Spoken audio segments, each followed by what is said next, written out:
Historical clothing is just that, clothing. It is not a costume, and when cared for properly, it lasts for many years.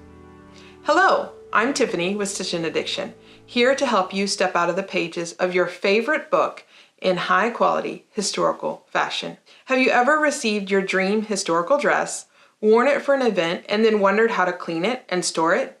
Or perhaps that's what's holding you back from buying your dream dress. You are a bit intimidated by caring for historical garments. Well, wonder no more.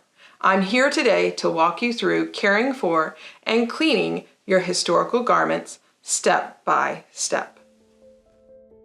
While most garments from Stitch and Addiction arrive ready to wear, any Victorian petticoat you receive will need to be starched before wearing to create the correct silhouette.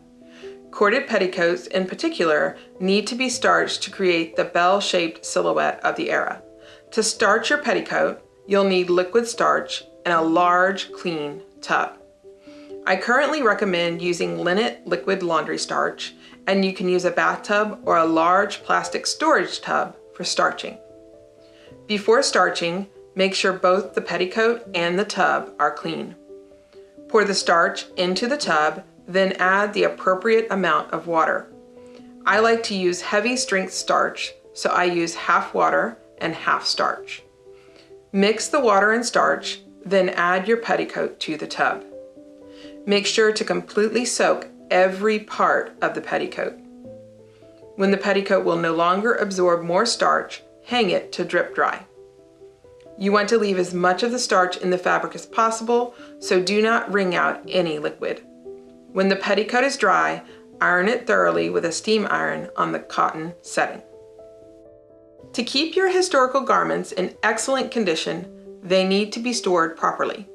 Hang them on padded or wooden hangers so that the weight is spread out. Heavy Victorian skirts come with hanging straps sewn inside. Hang these straps on the hanger so they bear the weight rather than the fabric of the dress bodice or skirt waistband. I also store my historical garments inside garment bags to help protect them from pests, dust, and dirt. If the garment is made of wool, I use cedar rounds or cedar strips inside the bag to deter moss. Undergarments like petticoats can be stored by hanging them on tiered clip hangers. If garments are wrinkled when you pull them out to wear, you can either use an iron on the appropriate heat setting or a steamer to remove the wrinkles. Check the tag inside the garment for the appropriate heat setting to use. In modern times, we wash our clothes quite often, which causes a lot of wear and tear. Historical garments were not washed nearly this frequently. Shifts or chemises worn next to the body absorb the sweat and body oils, and removable collars and cuffs protect the dress where it does touch the skin, so your historical dress should not need frequent washing. The first step in caring for your historical dress is to take precautions to keep it clean and fresh for as long as possible so that washing is a rare occurrence. People from the past did this in many ways. While the protective garments or accessories they wore varied with the era, they all worked to shield the garment both from the inside and the outside. Begin by wearing the proper undergarments, such as a shift or chemise, as the first layer when you wear your historical dress. Wearing the proper petticoats is another way to add a layer between your skin and your dress to further protect it. In the Victorian era, train petticoats were also used to keep train skirts and dresses from dragging in the dirt. Scarves, kerchiefs, chemisettes, collars, cuffs, and undersleeves are other accessories that were used to keep the necklines and sleeves of historical dresses spotless. These can all be easily changed and washed. Hem guards are also often seen on Victorian dresses. This twill tape protects the most vulnerable part of the skirt, the edge of the hem that is most likely to drag in dirty streets and walkways. If the tape gets too dirty, it can be removed and replaced. If you're doing a working class impression, definitely wear an apron to protect the outside of your dress from food spills, soot, and other such elements. When the dress itself gets dirty, your first defense is spot cleaning. A Dryel pen is always in my kit whenever I go to a historical event. This pen is safe on all types of fibers. On very rare occasions, it has left a watermark on silk, so try it inside a seam first if you're using it on silk. It works like any other stain pen does to get out food, blood, or mystery stains. If you get dirt, mud, or other similar elements on your historical garments, let them dry, then brush them off. I like to use a clean, new toothbrush from the dollar store to do this.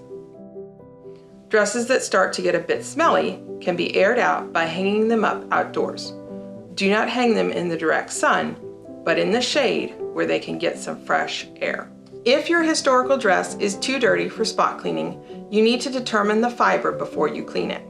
The method used to clean historical clothing will vary based on the fiber content and the trims. Each Stitch and Addiction garment comes with a tag sewn in it, stating the fiber.